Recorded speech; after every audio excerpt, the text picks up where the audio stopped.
যাতে করে আমার পরে তোমরা কেউ গুমরাহ না হয়ে যাও। তাহলে কি বলছেন, আমি লিখে দিয়ে যাব আমার পরে যাতে তোমরা কেউ গুমরাহ না হয়ে যাও। সঙ্গে সঙ্গে দুটো ভাগ হয়ে গেল। এক ভাগ বলছে কাগজ কলম দাও, আর এক ভাগ বলছে কাগজ কলম দেওয়া যাবে না।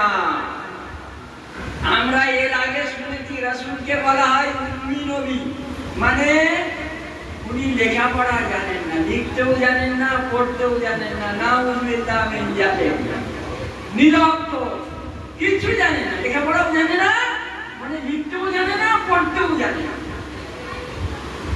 নাউযুবিল্লাহ, এমন কথা রাসূল সম্বন্ধে ভাবা আমাদের ঈমানের জোর না কমজোর? ঈমানের কমজোর। রাসূলকে আমরা তুচ্ছ তাচ্ছিল্য ভেবেছি। তো রাসূল যদি লেখাপড়াই না জানতেন, যদি নিরক্ষরই হতেন, তা উনি কেন বলছেন কাগজ কলম দাও আমি লিখে দিই? তো রাসূল তাহলে প্রথম কথা হচ্ছে আমাদেরকে ভুলিয়ে রাখা হয়েছিল যে রাসূল কাগজ কলম চেয়েছিলেন, আমরা দিতে দিইনি। তার কি কারণ দেখাবো? বলবো রাসূল তো নিরক্ষর ছিলেন, উম্মি ছিল, উনি লিখতেই জানতেন না, তো কাগজ ওনাকে দিয়ে হবে। তাহলে এইটাকে লুকাবার জন্য একটা প্রচেষ্টা, এক প্রচেষ্টাতে লিখে দিই। তারপরে বলছেন যে কাগজ কলম যে দেবো, তো কাগজ কলম ওনার এখন বলছেন উনি এখন অসুস্থ, উনি এখন মনে ঠিক নেই, মাথা ঠিক নেই, জ্বর হয়েছে, শরীর খারাপ, কি বলতে কি লিখে ফেলবে, কি বলতে কি লিখে ফেলবে ঠিক নেই। এখন উনাকে বিরক্ত করার দরকার নেই, কোনো কাগজ কলম দেওয়া যাবে না।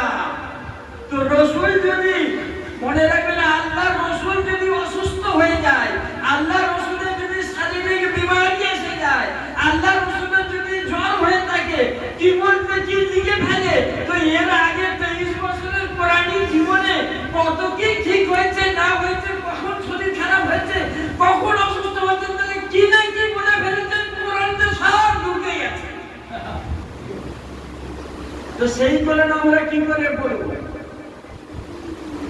এরা ভেবেছে যে রাসূল হলেন সাধারণ মানুষের মতন সাধারণ মানুষের, নাউযুবিল্লাহ। রাসূল সাধারণ মানুষের মতন সাধারণ মানুষ নয়। আচ্ছা, কার সম্বন্ধে বলা হয়েছে? রাহমাতুল লিল আলামিন। আল্লাহকে বলা হয়েছে কি? রব্বুল আলামিন। আল্লাহ রাসূল সম্পর্কে কি বলা হয়েছে? আমা আরসালনাকা ইল্লা রাহমাতুল লিল আলামিন। তো আল্লাহ রাসূল রাহমাতুল লিল আলামিন, আল্লাহ রব্বুল আলামিন। তো রাসূল যদি রাহমাতুল লিল আলামিনের এই কথাটা কে বলেছে? কোন সাধারণ মানুষ বলেছে? কোন সাহাবী বলেছে? কোন অন্য কোন মুফতি, কোন মাওলানা, কোন পীর সাহেব কেউ বলেছে?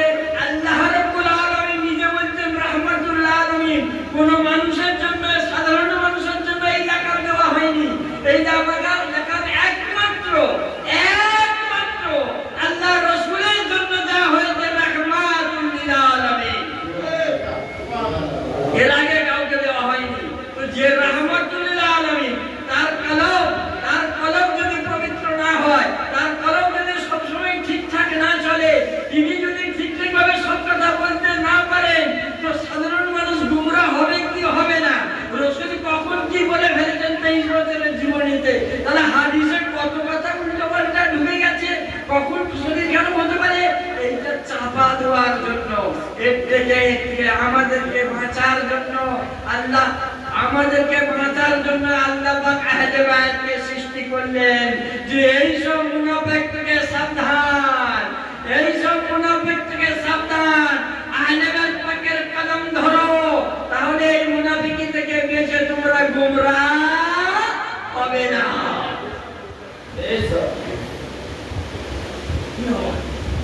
আর কি বলা হলো? আচ্ছা, তাহলে দুটো ভাগ তৈরি হয়েছে। আমি বলেছিলাম কটা ভাগ তৈরি হলো? দুটো ভাগ তৈরি হলো। কখন হলো? রাসূল যাবার আগে না যাবার পরে? রাসূল দুনিয়া থেকে থাকাকালীনই ইখতিলাফ শুরু হয়ে গেছে। রাসূল দুনিয়াতে থাকাকালীনই ইখতিলাফ শুরু হয়ে গেছে। তাহলে ইখতিলাফ রাসূল যাবার পরে নয়,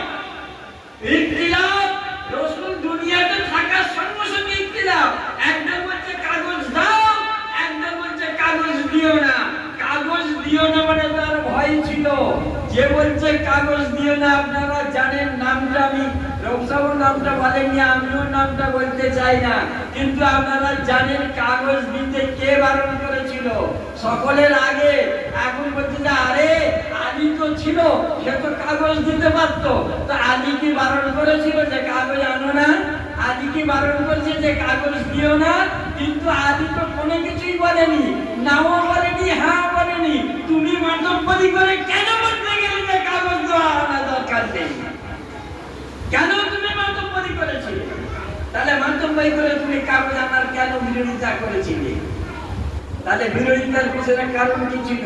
তারা সবাই জানতো, যারা উপস্থিত ছিল বড় বড় যারা সাহাবীরা, যারা সাহাবীরা রাদিয়াল্লাহু তাআলা আনহুর দাবি করে, তারা জানতো যে আল্লাহ রাসূল একদিন ঘোষণা করেছেন হুজ্জাতুল বিদাতে। কি বলেছেন? আপনারা সবাই শুনেছেন, সেই হাদিস পড়েছেন। বলেছেন কি? আনা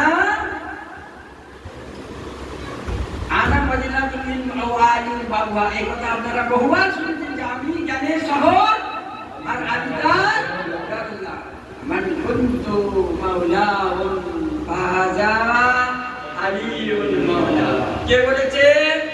আল্লাহ রাসূল বলেছে। কখন বলেছেন? হজ্জাতুল বিদাতে। তো এই সাহাবীরা শুনেছে, 3 দিন ধরে প্রচার হচ্ছে, 1,24,000 হাজী সাহাবীদের সামনে প্রচার হচ্ছে, মান কুনতু মাওলাহুম ফাজা আলিউল মাওলা। আমি যার মাওলা, আলী তার মাওলা। আজকে যদি কাগজে ওটা লিখে দিয়ে চলে যেত আমার পরে আলী ওয়ারিস, তখন কি করব? কোনো কিছু করার থাকবে না। ওদের কাগজটাই মিটিয়ে দাও, কাগজটাই।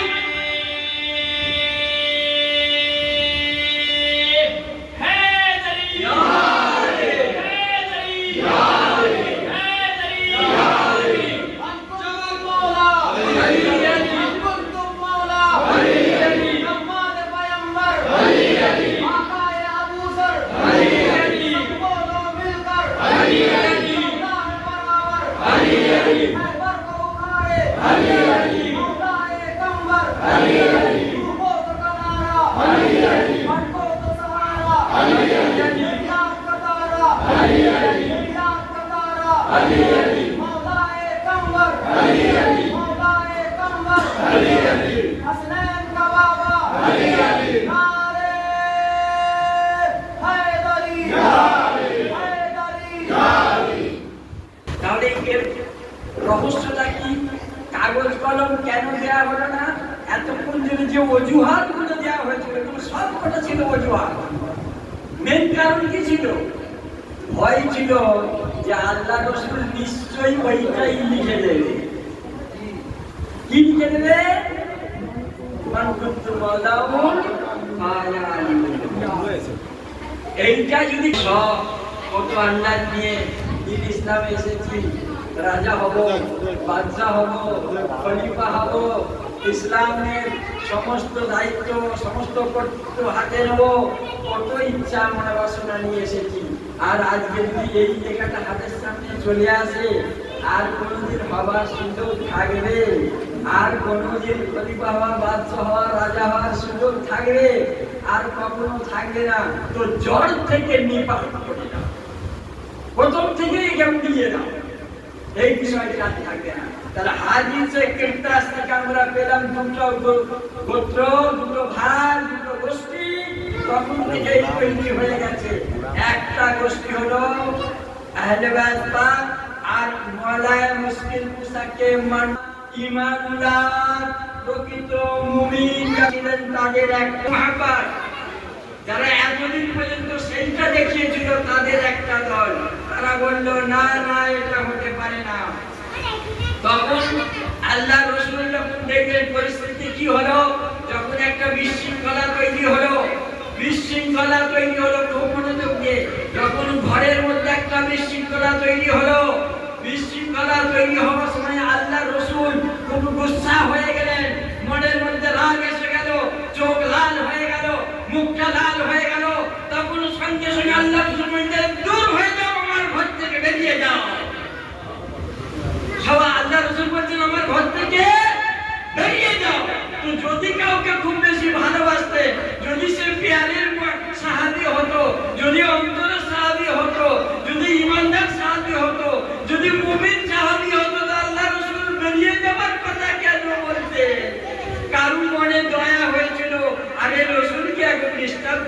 দরকার নেই, উনি একেবারে শাড়ির মধ্যে রয়েছে, উনাকে ডিস্টার্ব করার দরকার নেই, উনাকে বিরক্ত করার দরকার নেই, এখন উনাকে থাকতে দাও।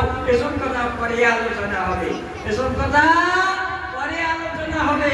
তো আল্লাহ রাসূল তার ইচ্ছা হয়েছে। আচ্ছা, আল্লাহ যদি কোনো জিনিসের ইচ্ছা করে তাহলে সঙ্গে সঙ্গে না হয়ে যায়। কোরআন মাজিদে সূরা ইয়াসিন আল্লাহ পাক বলেছেন কুন ফায়াকুন। আল্লাহ যখনই বলেন কুন হয়ে যাও, সঙ্গে সঙ্গে হয়ে যায়। তো হবার আগে আল্লাহ ইরাদা করে নেন কি করব। আল্লাহর ইরাদাটাই তার সংকল্প। আল্লাহ একবার ভেবে নিয়েছেন এটা করব, আর করব মানে তার কুন ফায়াকুন বলার আগেই তা হয়ে যায়। তার ঠিক তেমনি দুনিয়ার বুকে যারা মাসুম, চাহাদা মাসুমিন যখন মনে কোনো ইরাদা করে, তো ইরাদা করার সঙ্গে সঙ্গে আল্লাহর আরশে পৌঁছে যায়। আর আল্লাহ সঙ্গে সঙ্গে বলেন আপনার ইরাদাই আমার ইরাদা, কুন ফায়াকুন।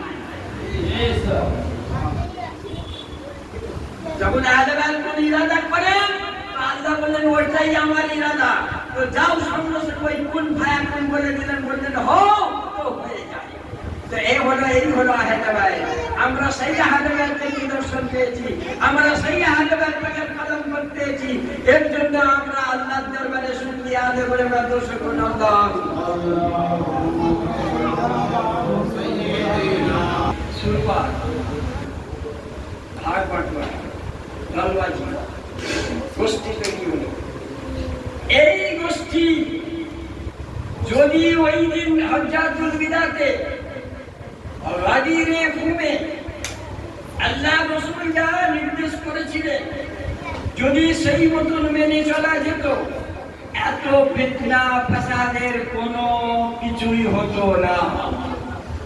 একথা কি আপনারা বিশ্বাস করেন? যদি মন কুনতু মাওলা ফাজালিল মাওলা, আমি যার মাওলা, আমিও তার মাওলা, যদি এটা মেনে নেওয়া হতো তাহলে গোটা কিছু যে ইসলামী নিজাম কার কথাই চলতো, কার মতন চলতো? মওলায়ে মুশকিল কুশা তার দেখানোর পথে চলতো। আচ্ছা, মওলায়ে মুশকিল কুশার চেয়ে বড় কোরআনের তাফসীরকারী কেউ আছেন? সারা পৃথিবীতে, পৃথিবী ছেড়ে দিন, পৃথিবী যত আলামিন, যতগুলো বিশ্ব রয়েছে, সমস্ত বিশ্বে মওলায়ে মুশকিল কুশার চেয়ে বড় তাফসীরকারী আর কেউ নেই। আপনারা একজন হাদিস কারীর নাম শুনেছেন, তার নাম হচ্ছে আব্দুল্লাহ ইবনে আব্বাস, নাম শুনে থাকবেন। আর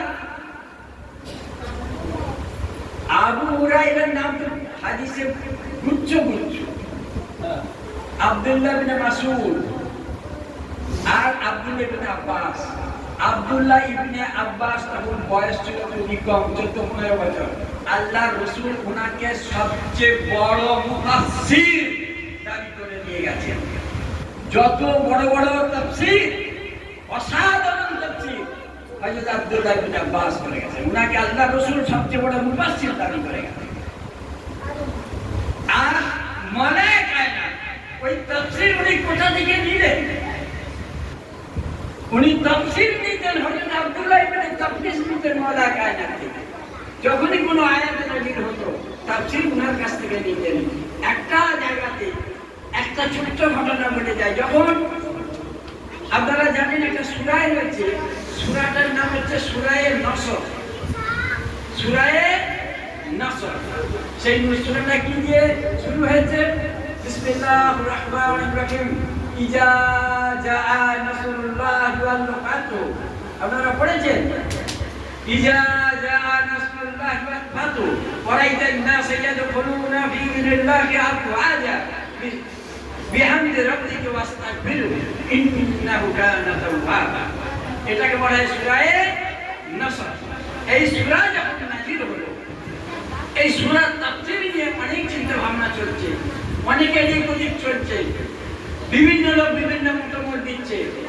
তো একজন এসে হযরত আব্দুল্লাহ বিন আব্বাসকে জিজ্ঞাসা করা হলো, আচ্ছা বাবু, তোমার এই সম্বন্ধে ধারণা কি? তো তিনি বলছেন, আমার মনে হয় এই সূরা নাযিল হওয়ার মানে হলো আল্লাহ রাসূলের যাওয়ার সময় হয়ে গেছে। আল্লাহ রসুলের যাওয়ার সময় হয়ে গেছে। হঠাৎ এইরকম কথা কেন বলছেন?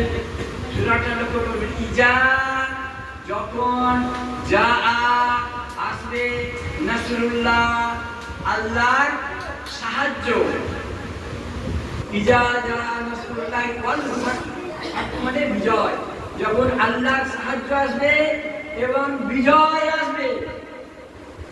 আরাইতান নাস, দেখতে পাবে নাস মানুষ, ইয়াদখুলুনা প্রবেশ করছে, ফি দীনিল্লাহি আল্লাহর দ্বীনে আফওয়াজা, যারা আল্লাহর দ্বীনে দলে দলে যখন প্রবেশ করছে। তাদের দুটো কথা বলেছে, একটা হলো যখন আল্লাহর সাহায্য করছে, কাকে? আল্লাহ রাসূলকে। দুটো নিদর্শন দেখিয়ে দেব, ওয়াস্তাগফিরু এবং আস্তাগফিরুল্লাহ পড়ে। আচ্ছা, আল্লাহ রসুলের আস্তাগফিরুল্লাহ পড়া দরকার আছে? আচ্ছা, আল্লাহ রসুল যদি আস্তাগফির পড়ে তো আমরা কি করব? তাহলে আল্লাহ রসুল কত গুনাহ করেছে, নাউযুবিল্লাহ, তাকে আস্তাগফিরুল্লাহ পড়তে হবে ঠিকঠাক করতে হবে। কিন্তু কথাটা আমি কাটতে পারবো না। তার কথা কার কথা? কোরআন কথা, আল্লাহর কথা। আমি কাটি কি করে? তাহলে আল্লাহ পাক বলছেন নবীকে, কিন্তু উদ্দেশ্য নবীকে নয়। আল্লাহ পাক বলছেন নবীকে, উদ্দেশ্য নবীকে নয়, উদ্দেশ্য অন্য কোথাও লুকিয়ে রয়েছে।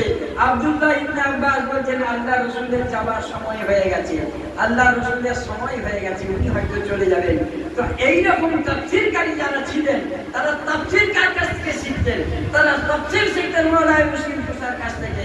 তো সেই তাফসীর শুনে শুনে তারা বড় বড় তাফসীরকার যারা হয়েছিলেন, তারা একটা ভাগ, আর যারা রসুলকে মানতেন একটা ভাগ, আর রসুলের কথা শুনে যারা মাওলানা মুসলিম কুসাকে মেনে নিতেন সেই একটা ভাগ, আর একটা হচ্ছে দুশমনে আলী আর একটা ভাগ।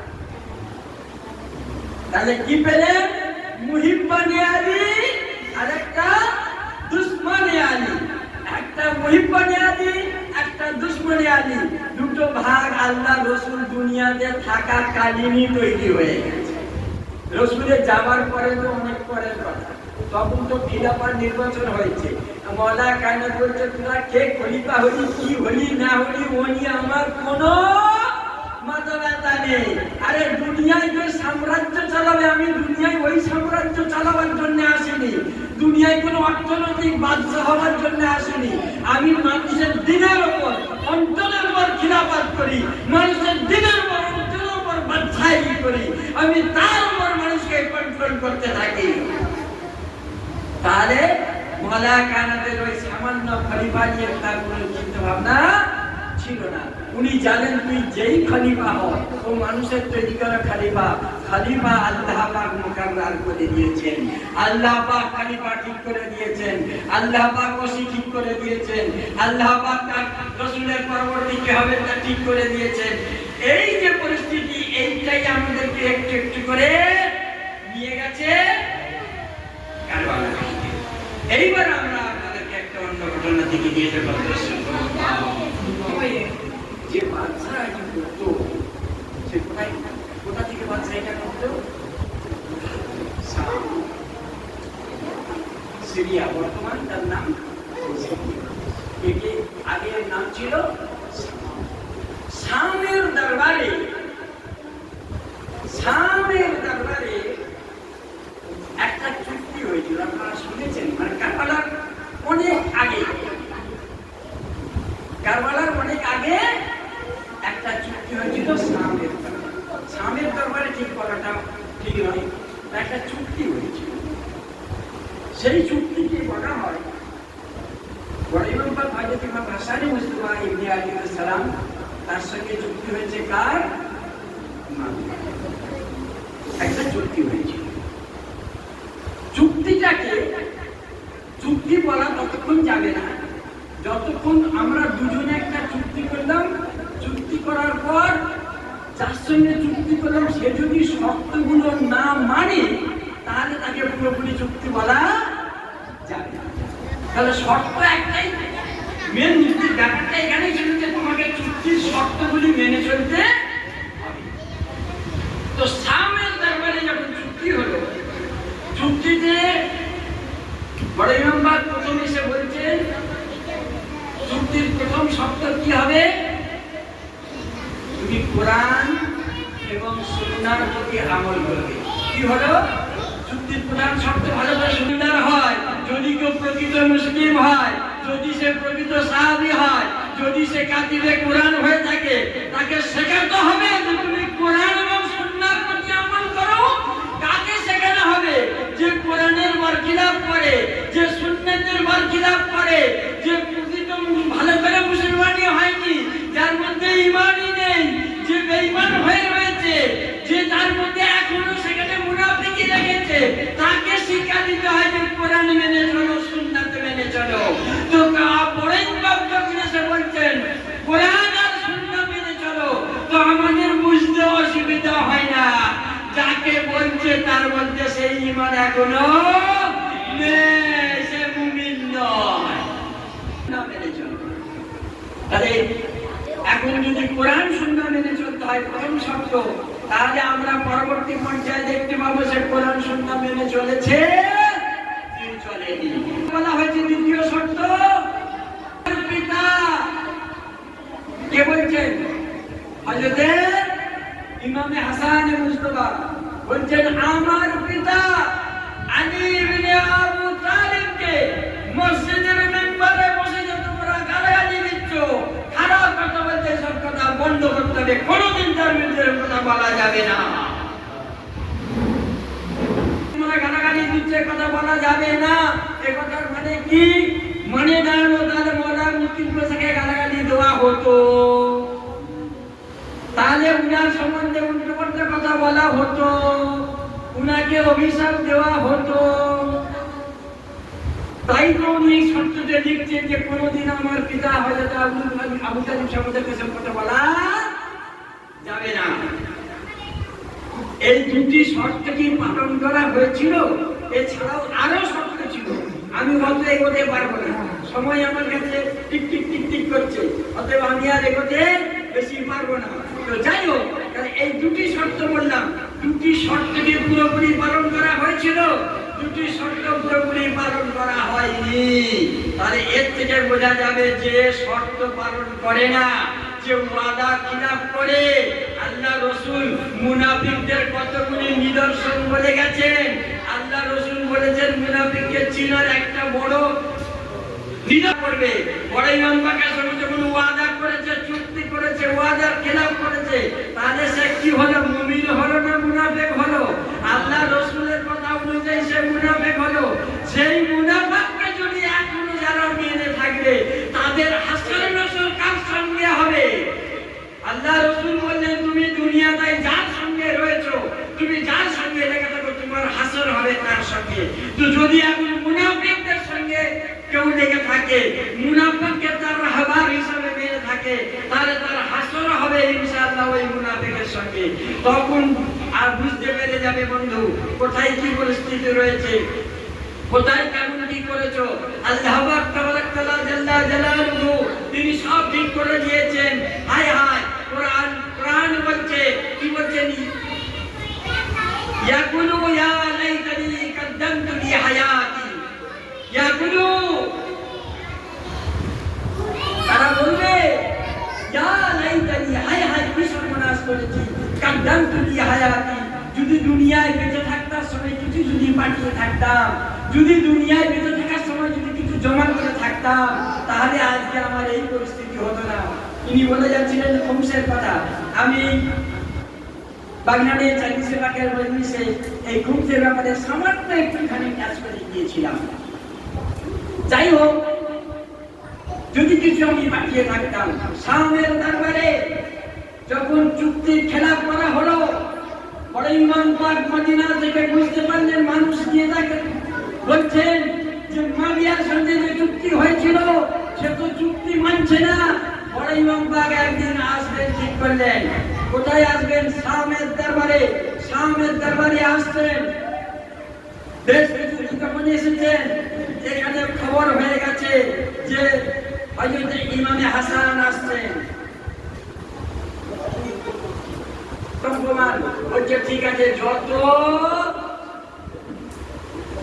উমাইয়া বংশের যারা রয়েছে, যারা উমাইয়া বংশে রয়েছে তাদেরকে ডাকো, ডেকে দরবার ঘরে দাও। ইমাম পাক আসছেন, সবাই দেখলো। আর বানি উমাইয়ার গুণগান চলছে, বানি উমাইয়ার গুণগান চলছে, বানি উমাইয়ার গুণগান চলছে। ইমামে হাসান ঢুকলেন। ইমামে হাসান প্রবেশ করার পর হাকিমে শাম উঠে দাঁড়িয়ে বলছে, আরে হাসান ইবনে আলী, হাসান ইবনে আলী ইবনে আবি তালেব, তুমি কখন এসে উপস্থিত হলে? আমি তো তোমাকে দেখি নাই।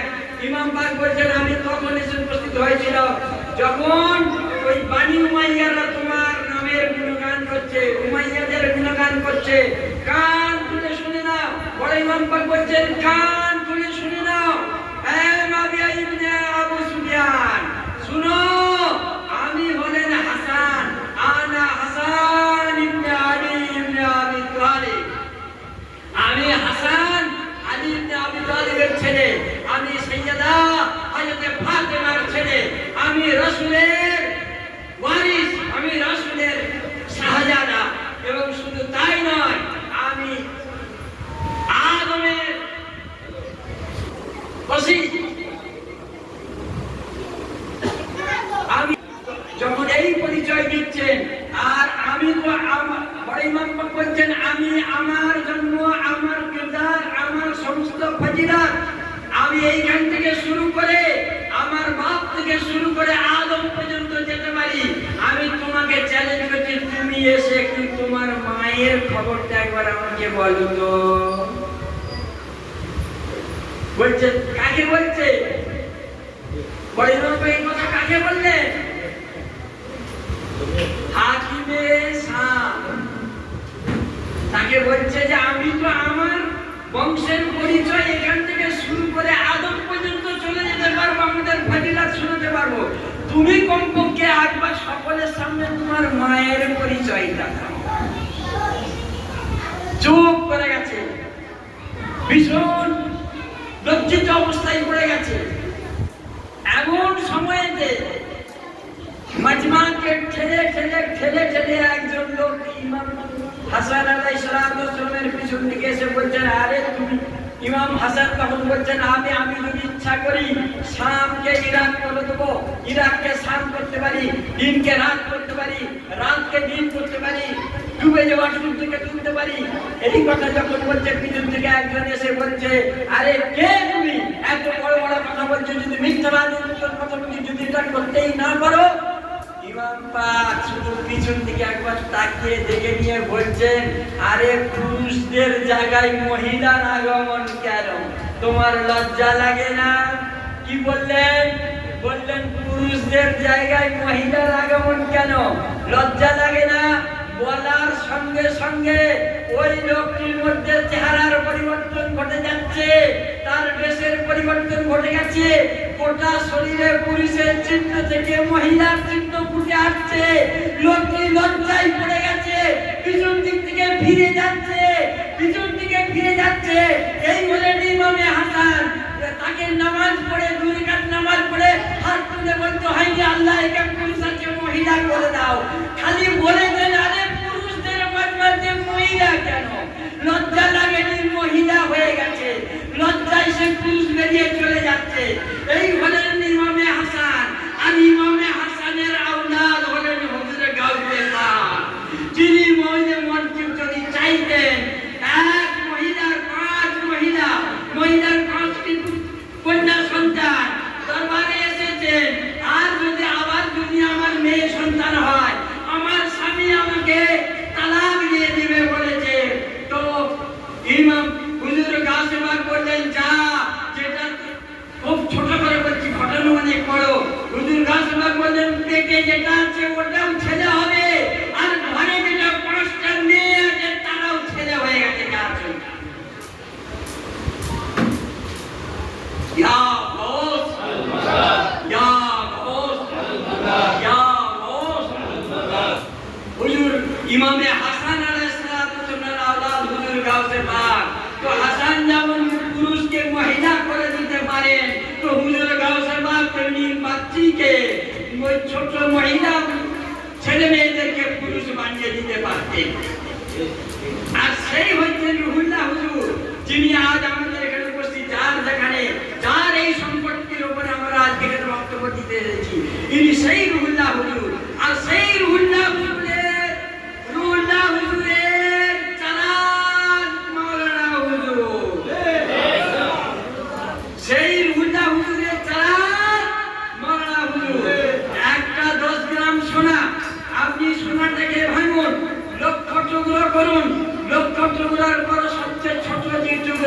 সেই টুকরাটা যদি আপনাকে দেওয়া হয় আপনি কি বলবেন? এটা সোনার টুকরো। কি বলবেন? সোনার টুকরো। রাসূলের টাইম থেকে আমার হুজুর পর্যন্ত সব যা এসেছে একই ব্লাড, একই মাহরেবাত, একই সব কিছু।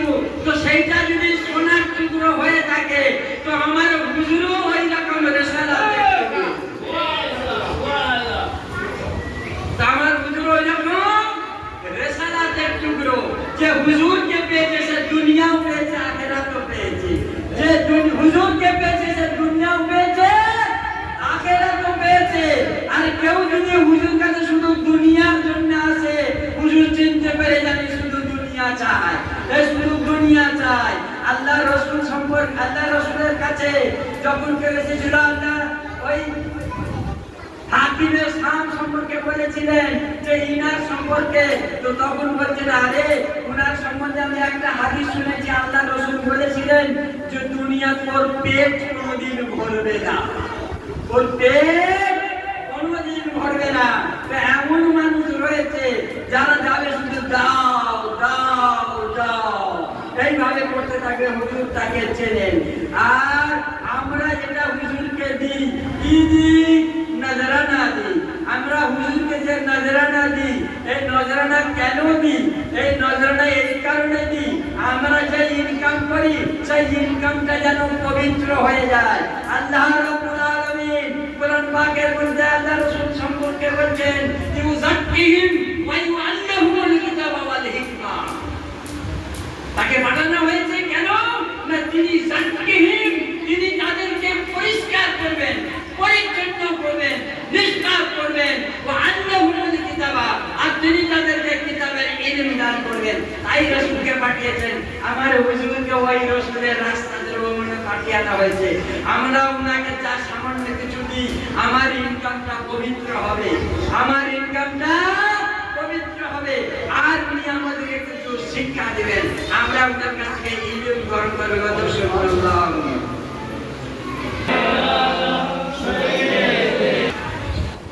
আবার যদি কখনো সুযোগ হয়, উপরওয়ালা যদি আমাকে সুযোগ দেন, আয়াত যদি ঠিকঠাক রাখেন, শরীর যদি সুস্থ রাখে, কখনো যদি দেখা হয় আবার আপনাদের কাছে আসবো। এখন আমরা যতটুকু করেছি এটুকুতে মাসায় এখনো শুরু করিনি। আমরা কিছুটা মাসায় শুরু করার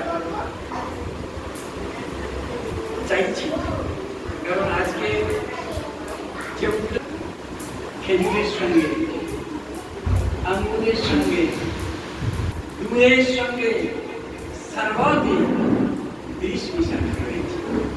বিষটা কে মিশিয়েছিল আপনারা খুব ভালো করে জানেন, কিন্তু পাঠিয়েছিল কে সেটাও জানতে হবে।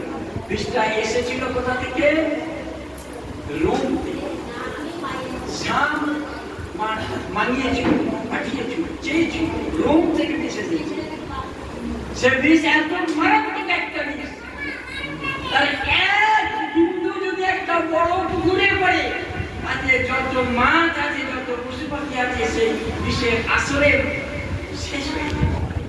সেই রকম বিষ সরবতের সঙ্গে, দুধের সঙ্গে, খেজুরের সঙ্গে, আঙ্গুরের সঙ্গে মাখানা করেছে।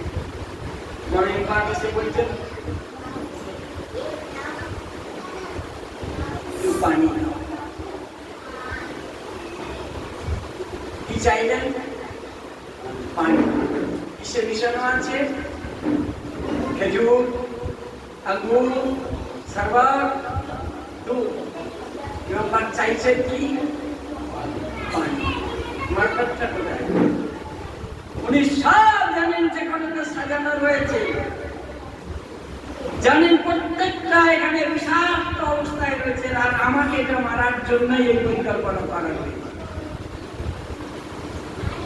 জিজ্ঞাসা করছেন দুধ থেকে দুয়ের সঙ্গে বলছে এত সাজানোর কি দরকার ছিল? যেগুলো একটাই তো আমার জন্য যথেষ্ট ছিল। আন করে নিয়েছে এমন না, তোমার রক্ত মুখ থেকে গলগল করে কলিজা থেকে রক্ত বের তার মোবারক যখন উনি উঠে গেলেন, আর কেমন করে উঠে ঘুরতে ঘুরতে ঘুরতে ঘুরতে উনি যাচ্ছেন অন্য বিবির ঘরে। অন্য বিবির ঘরে যখন যাচ্ছে, পরওয়ার ঘরে গিয়ে ডাকছেন, পরওয়ার দরজা খুলো, দরজা খুলো, টুকটুক করে আওয়াজ দিচ্ছেন। হযরতে পরওয়ার বলছেন, কি হয়েছে মাওলা? আর যখন যাচ্ছেন যেমন ঘরে, হযরতে আলী আকবরের বুকে যখন তীর লেগেছিল, যখন নেজা লেগেছিল, ওই হাত পা মাটিতে দিয়ে গড়াতে গড়াতে যেমন করে যাচ্ছিলেন, আমার মাওলা বাচ্চা আজাদ ওইভাবে গড়াতে গড়াতে পরওয়ার ঘরে গেলেন। আর দরজায় গিয়ে একটু কাগজে বলছে, পরওয়ার দরজা খুলো। হযরতে পরওয়ার এসে বলছেন, কি হয়েছে মাওলা? বললো, আরে আপনাকে এমন কেন দেখছি? আরে আপনার মাথায় বাবা আছে, গোটা শরীর চিরা হয়ে গেছে, সমস্ত গায়ে যে পোশাক ওরা থেকে কাজ থেকে খুলে গেছে, আপনাকে এরকম বিধ্বস্ত কেন দেখাচ্ছে? আমার ইমাম, আমির ইমাম বলছেন, পরওয়ার আমার কথা পরে বলবো, এখন তুমি কাসেমকে ডাকো। কাসেমের বয়স তখন কত ছিল জানেন? আপনারা কারবালাতে শুনেছেন হযরতে সাকিনার ঘটনা। হযরতে সাকিনা 4 বছর কি 6 বছরের মতো ছিল, কিন্তু যখন 40-50 হিজরিতে যখন ওই বড় ইমাম বাগ শাহাদাতে বরণ করছেন, কাসেমের বয়স ছিল মাত্র 3.5 বছর। মাত্র 3.5 বছরের শিশু কাসেম। বলছে, কাসেমকে ডাকো। হযরতে কাসেমকে যখন ডাকা হলো, কাসেম যখন বুকের উপরে ঝাঁপিয়ে পড়লো, সহ্য করতে পারছে না। হযরতে কাসেম ছটফট করছে, একবার এইদিকে দাঁড়িয়ে চুমু দিচ্ছেন, একবার ওইদিকে দাঁড়িয়ে চুমু দিচ্ছেন। বলছে, আব্বা তোমার মুখটা এত গরম কেন? এত গরম কেন মনে হচ্ছে? আর হযরতে কাসেম বুকের মধ্যে ছটফট করছেন। বাবা বলছেন, এটা এত গরম। তো হযরতে কাসেমকে বলছে, ঠিক আছে সব কথা বলবো, এখন তুমি ছুটে চলে যাও তোমার বুবু আম্মার বাড়িতে। তার মানে কোথায়? হযরতে বুবু আম্মা মানে কে? হযরতে যায়েনাবের বাড়িতে। বলছে, যাও এখন হযরতে যায়েনাবের বাড়িতে চলে যাও। কি করবো আব্বা? বললে, যাও, আমার মউত আসন্ন, তুমি আমার মউতের কথা গিয়ে তাকে শোনাও। ভাবতে পারেন মাত্র 3.5 বছরের একটা ছেলে, তাকে যে মউতের সংবাদ পাঠানো হচ্ছে, তাকে যে মৃত্যুর কথা পাঠানো হচ্ছে। হযরতে কাসেম তাকে গিয়ে বলছে যে, কাসেম যাও গিয়ে বলো যে আমি এতিম হতে চলেছি, আমি এতিম হতে চলেছি। হযরতে কাসেম ওই রাতের অন্ধকার, গভীর রাত, রাতের অন্ধকারে অলি গলি পার হয়ে কোন রকমে গিয়ে হযরতে যায়েনাবের ঘরে গেলেন। বলে দিয়েছিলেন, কাসেম যদি দেখো যে আমার বোন যায়েনাব ঘুমোচ্ছে, উনার ঘুম ভাঙাবে না, ঘুমন্ত অবস্থায় বোনকে ভাইয়ের মৃত্যুর সংবাদ দেবে না। হয়তো সহ্য করতে নাও পারে, ওই গভীর ঘুমে থাকা বোনকে ভাইয়ের মৃত্যুর সংবাদ দিও না। তো হযরতে কাসেম গেলেন, দরজায় টোকা মারলেন, দেখলেন হযরতে যায়েনাব ঘুমন্ত অবস্থায় রয়েছেন। উনি উনার দরজার চৌকাঠে মাথা দিয়ে হযরতে কাসেম বসে গেলেন। আর চিৎকার করে তারপরে ডাকলেন, আম্মা, বুবি আম্মা, আমি এতিম হতে বসেছি। এমন সময়ে হযরতে যায়েনাব ঘুম ভেঙে গেছে, উঠে ডাকতে, পিতা, অন্ধকার ঘর, ঘরকে আলোকিত করো, ঘরকে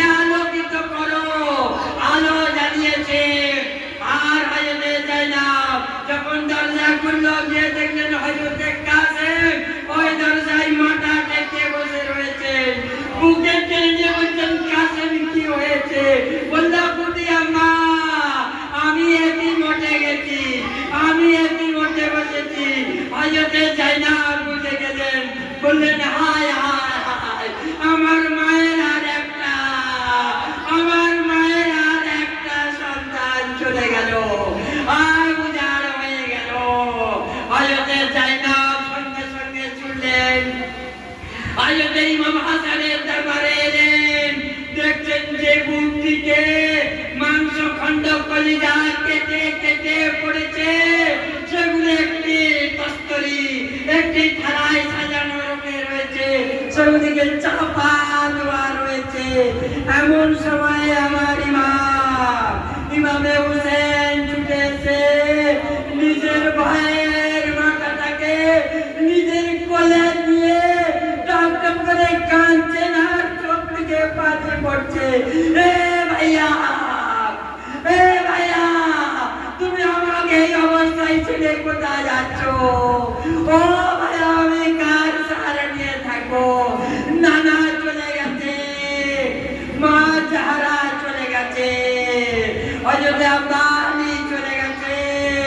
এখন তুমি আমার আমির, তুমি আমার বাচ্চা। ভাই, তুমি চলে যাচ্ছ, আমি কাকে নিয়ে থাকি? আমি কোথায় থাকি? কে তোমার এমন অবস্থা করেছে বলো?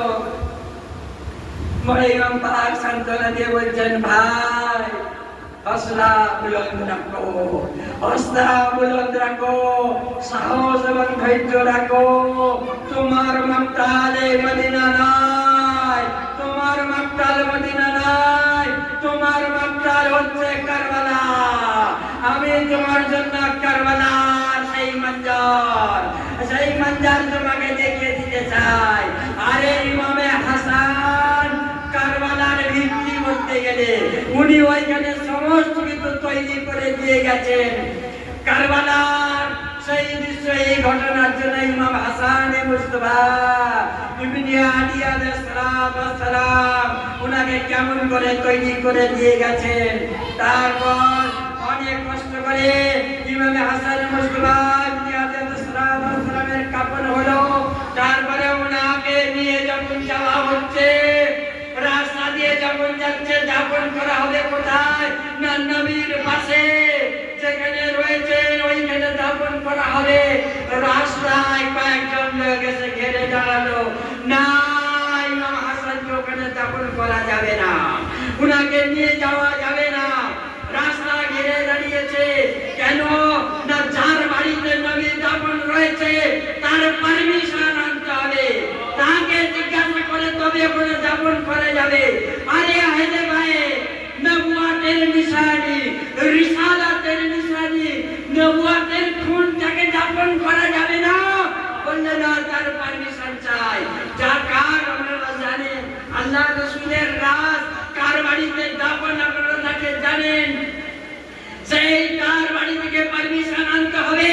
পারমিশন নেই, পারমিশন চাইতে যাবে, এমন সময় দেখলো 300 জন দাঁড়িয়ে রয়েছে তীর নিয়ে, যাকে যাকে তীর ছুড়লো। আর আমার বাচ্চা আসারে গোটা শরীর লাশ মুবারক ঝাঁঝরা হয়ে গেল, ঝরঝর করে রক্ত পড়ছে। হযরত আব্বাস আলমদার কাটিয়ার একটা ওই জানাজার একটা লাঠি ধরেছিলেন, তিনি দেখলেন তার মধ্যে জালাল এসে গেল।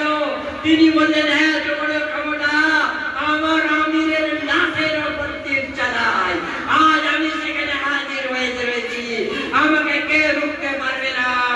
ইমামে হুসেনের কাঁধের উপর ওই জানাজা চাপিয়ে দিয়ে উনি দাঁড়িয়ে গেলেন তলোয়ার নিয়ে। ইমাম পাক উনাকে বললেন, হযরত আব্বাস ফিরে এসো, এ তোমার জায়গা নয়, চলো এখন আমরা লাশকে নিয়ে ফিরে যাই। দেখছেন একটা লাশ নবীর সাজাদা ইমাম পাকের লাশ নিয়ে যাওয়া হচ্ছে দাফন করার জন্য। সেই লাশের উপর তীর চালিয়েছে, এত বড় পাষণ্ড, এত বড় অত্যাচারী, বিষ দিয়ে কলিজা টুকরো হয়ে কেটে পড়েছে, তাতেও শান্তি হয়নি, লাশের উপর তীর চালাতে হয়েছে। সেই লাশ নিয়ে ফিরে চলেছেন।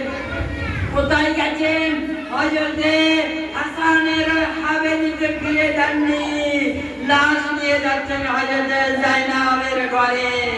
লাশ নিয়ে হযরত জাইনাবের ঘরে হযরত জাইনাব বলছে, আরে আব্বাস তোমরা তো লাশ নিয়ে গেলে দাফন করবে বলে, তো দাফন না করে এক্ষুনি কেন ফিরে নিয়ে এলে?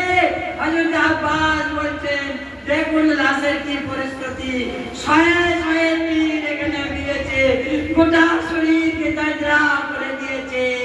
তো হযরত ইমামে হুসাইন এলেন, হযরত আব্বাস রয়েছেন, হযরত জাইনাব রয়েছেন, আমি মাসায় ছোট করলাম। আর যখন হযরত ইমামে হাসানের লাশকে নিয়ে ঘরের ভিতরে চলে গেলেন হুজরাতে, হযরত জাইনাব আছেন আর ইমামে হুসাইন রয়েছেন। ইমামে হুসেন হযরত ইমাম হাসানের বুকের উপর বসে একটা একটা করে তীর তুলতে গেছেন।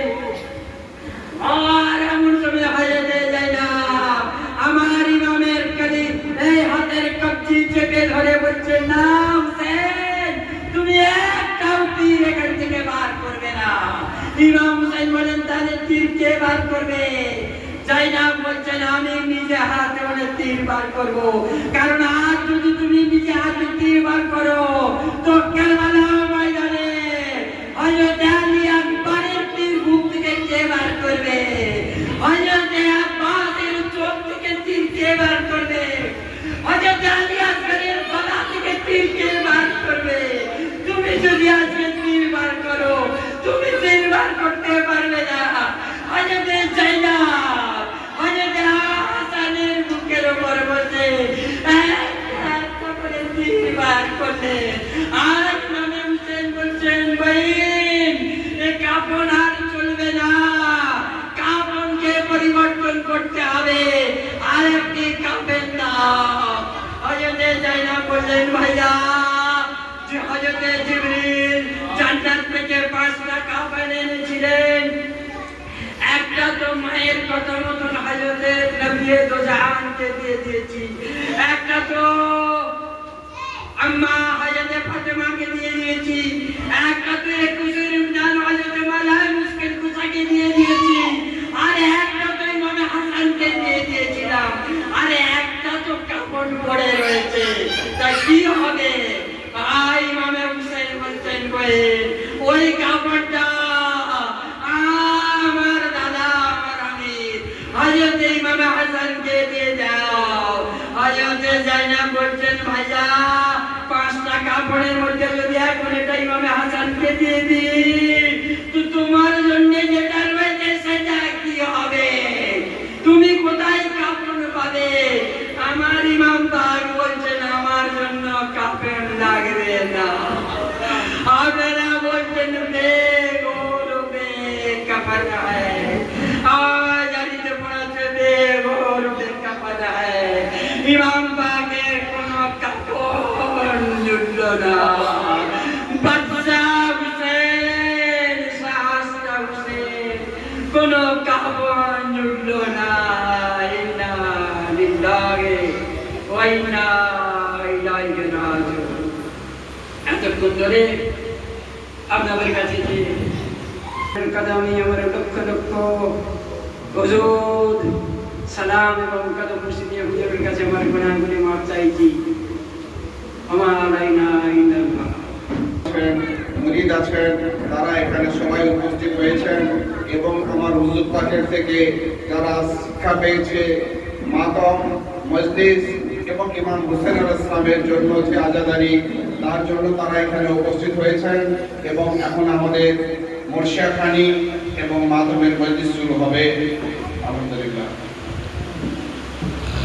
Hussein, Ya Hussein, Ya Hussein, Ya Hussein, Ya Hussein, Ya Hussein, Ya Hussein, Aga Hussein, Aga Hussein, Aga Hussein, Aga Hussein, Aga Hussein, Aga Hussein, Aga Hussein, Aga Hussein, Ya Sayyidi, Ya Abbas, Ya Sayyidi, Ya Abbas, Ya Sayyidi, Ya Abbas, Ya Sayyidi, Ya Abbas, Ya Ghaus, Ya المداد يا غوث المداد يا غوث المداد তোমার তো শরীফ হুজুর পাক কি দামান नहीं छोड़ेंगे गोल शरीफ हुजूर पाक की दामन नहीं छोड़ेंगे गोल शरीफ हुजूर पाक की दामन नहीं छोड़ेंगे गोल शरीफ हुजूर पाक की दामन नहीं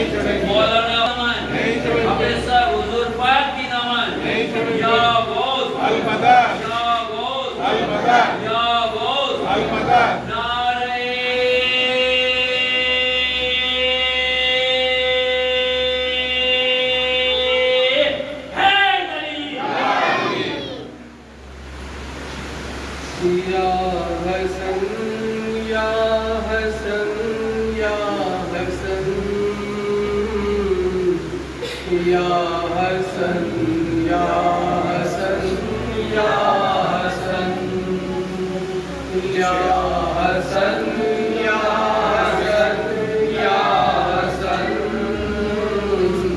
या हसन या हसन या हसन ऐ इमाम मेरे पंजतन या हसन या हसन या हसन या हसन या हसन या हसन या हसन या हसन या हसन कोई कासिम को बहला दे कोई कासिम को बहला दे इसका बाबा नहीं अब रहा है इसका बाबा नहीं अब रहा है ना रहा अब इमाम ज़मान या हसन या हसन या हसन या हसन या हसन या हसन या हसन या हसन या हसन लाश है पर ये कैसी जफा है लाश है पर ये कैसी जफा है ऐसा देखा कहीं ना सुना है ऐसा देखा कहीं ना सुना है चल गया तुझ पे तीर सितम या हसन या हसन या हसन या हसन या हसन या हसन या हसन या हसन या हसन शेख गम में ये नालो बुरा है शेख गम में ये नालो बुरा है चश्म ज़हरा नहीं अब रहा है चश्म ज़हरा नहीं अब रहा है इब्न हैदर मारा गया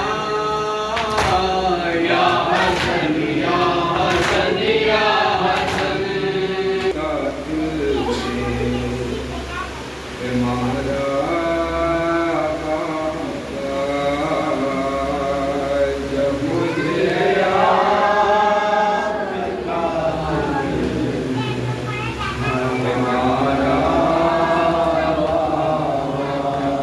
हर तमाचे पे सकीना में हर तमाचे पे सकीना ने पुकारा बाबा जब मुझे आपके खातिर में मारा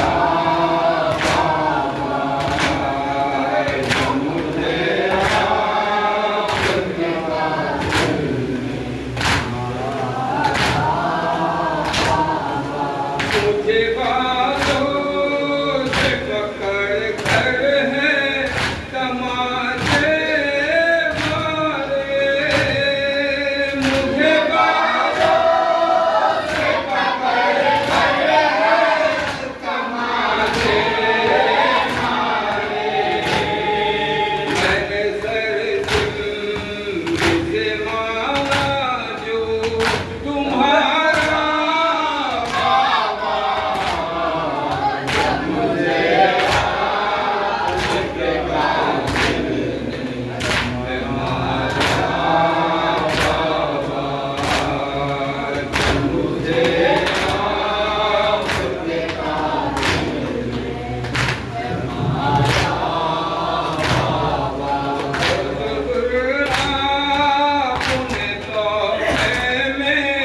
मुझे बात थे